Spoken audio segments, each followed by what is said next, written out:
Bonjour, hola, assalamu alaikum, guten tag, and hello. Welcome to my se204 video exercise presentation. The presentation covers rehabilitation exercises related to my group's project client, Mr. Coates. Adam Coates is a 37-year-old single father of two under the age of 10. Mr. Coates has a passion for cycling. He participates in occasional road races. However, unfortunately, he suffered a shoulder dislocation and the separation erosion of rotator cuff muscles by falling off his bike. The rotator cuff muscles are made up of 4 separate muscles. These are located around the shoulder area. This is the anterior view, and this is where it's located on the posterior view. Now they're made up of 4 muscles: the subscapularis, teres minor, supraspinatus, and infraspinatus.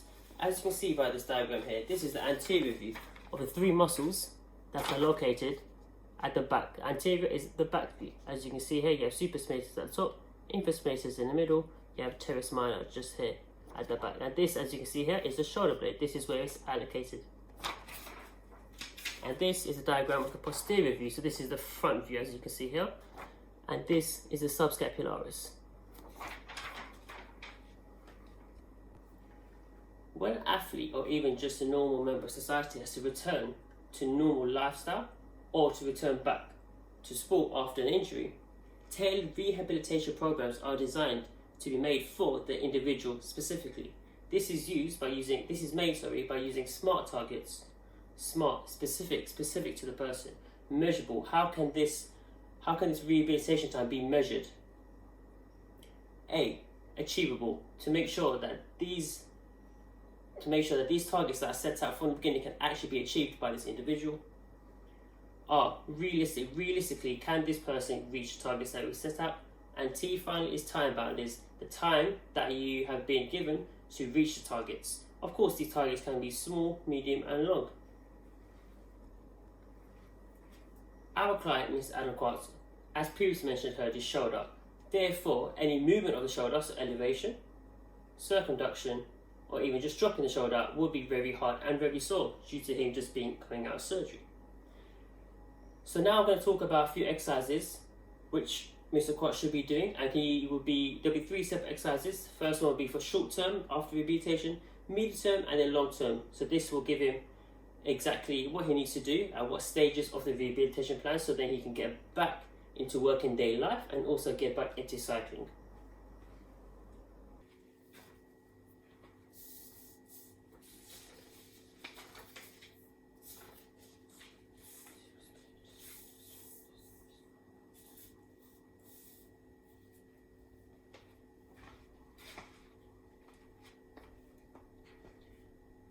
Now on to the first exercise. The first exercise that has been incorporated into Mr. Coates' rehabilitation plan is called the pendulum exercise. Now this should be done a few days or even 1 or 2 weeks after in the rehabilitation phase. Should be done in the short term. It's called the pendulum exercise. I'll just demonstrate now. What you want to do is just stand 1 foot away from a table. Best thing to use a table, even a chair that doesn't move, something that is sturdy, that can hold not all your weight, but is sturdy enough.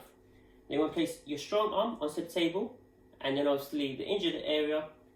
As you're about to pick something up on the floor, then just stop, keep your hand, you can keep your arm straight or even close the fist if you like. And then you want to start moving your arm in a circular motion. Best thing to do is to do clockwise or even anti-clockwise. What you want to do is do it for 20 seconds, 4 sets and 3 times a day. And now the good thing with this exercise is the supraspinatus, infraspinatus, and teres minor and subscapularis. These are obviously the rotator cuff muscles. These will slowly start to be waking up once this exercise is being done and completed.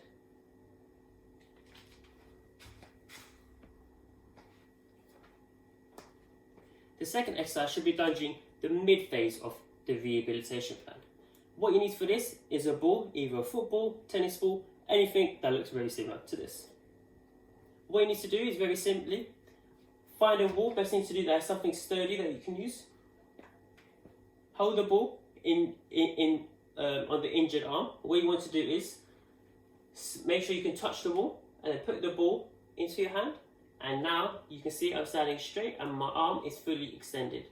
And you want to make sure the ball's not too high up and not too low, just exactly at shoulder height. What you want to do is Don't lean forward, simply stand straight. What to do is now just move the ball in a circular motion. Now what this is doing is, this is very simple, similar to the pendulum exercise. However, now we are using those rotator cuff muscles more because now our shoulder is in elevation. It needs to be working. So this does very similar to the pendulum exercise. However, it is also different because we are, as I said, arm is now lifted and those rotator cuff muscles are now in motion. What you do is also do this for 20 seconds, then take a break. Do 4 sets and 3 times a day. As said, this should be done during the middle phase of rehabilitation.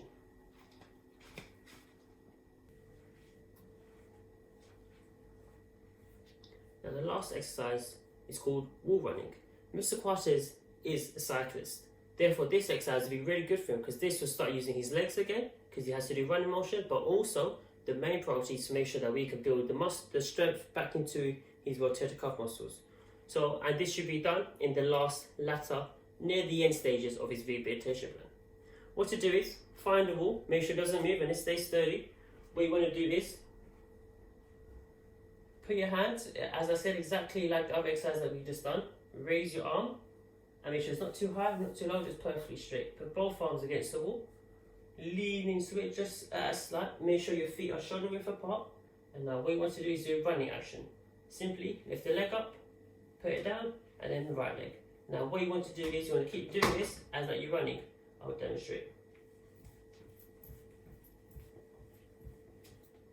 Now whilst doing this, you also want to make sure that your weight is not going backwards, but you're keeping your weight moving forwards.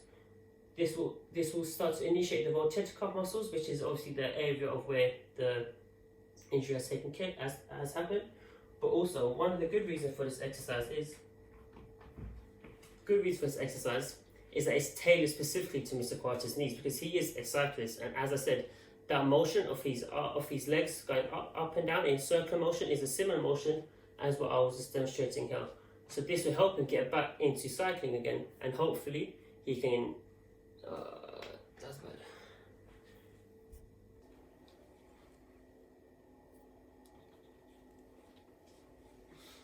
Looking at Mr. Adam Quarters' case study, we can see that he's a full-time father of 2.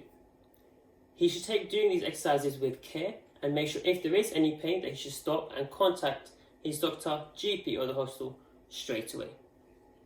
If you find these exercises too easy, with the pendulum one, what he can do is start holding a water bottle full, get a water bottle full, that can increase the weight, which should be harder for him.